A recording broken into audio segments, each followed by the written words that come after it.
This isn't your doing. This is God's plan. I accept that now. You have to do the same. I accept nothing. Nothing is inevitable. It's already over. It's already over. It's amazing to me all the ground that we've covered and all the ground that still feels fresh and new. There's no better situation than to, as an actor, than to have a script and go, wow, this is really good and I can't wait to come in and shoot it. When people come up to me and talk about how much they enjoy the show, I feel like they're talking to the wrong person. It's the writers that deserve all of the credit. It was interesting for me because I had never watched the show with a group of people before. So I was having people up to the house knowing this incredible secret. In the corner of my eye, I'm watching everyone as it's playing because, of course, I know what's going to happen. And yet, my attention's getting drawn back to the screen because it's the first time I've actually seen the footage. And I got caught up in, obviously, the emotion of what I'm watching and then just see these reactions of these people. It was great. And to kind of come to understand in a very visual way that, like, she's done. All of a sudden, it was real.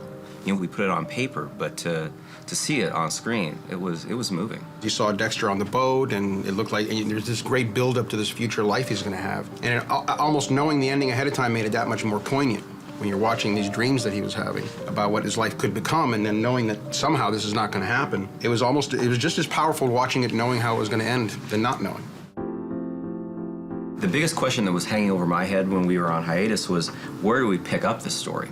I mean, one of the things that was liberating about having such a baroque and fully realized serial killer in 4 was that everybody wanted to change that part of it up. We were shaking up things quite a bit, I think, at the end of the day.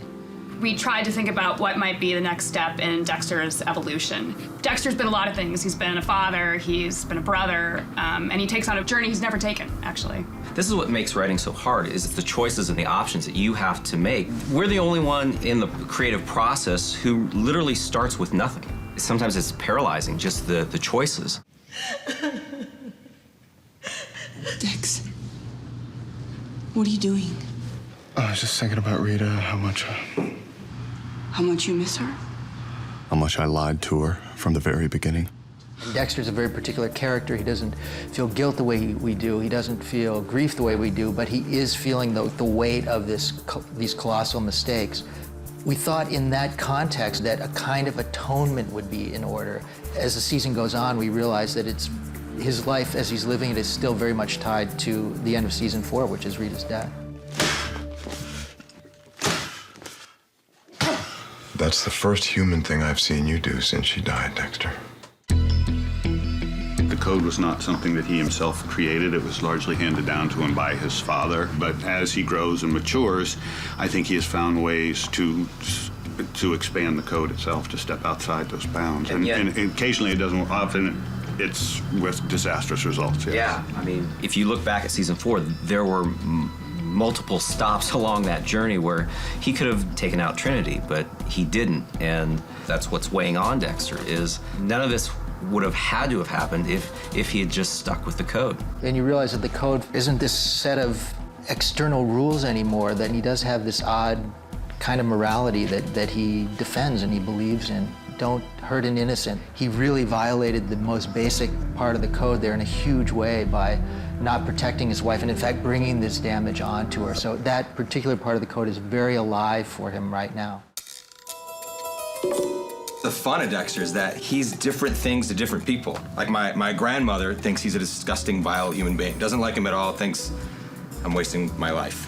But then, you know, we've got other people that look on him like he is Batman, like he is a Dark Avenger. He's actually a good guy. And then there's others who sort of realize that he might kill them if it wasn't for this code, you know? I think it's a little bit more complicated than that, too, with Dexter, because I think, you know, he speaks of his dark passenger, and we all have these shadow selves that we don't unpack into the world. And Dexter's journey is how do we compartmentalize this? And I think a lot of people can relate to that journey themselves. You know, at one time or another, we've all felt that thing that is the driving force, you know, behind this character. Mm-hmm. He reveals our own darkness. Yeah, it's wish fulfillment. It's wish fulfillment. And the humor, absolutely, I think, helps sell it. Landing here in Dexter, there are people who are just rabid fans, and it's such a pleasure to be working on something that, at the end of the day, other people care about as much as you do.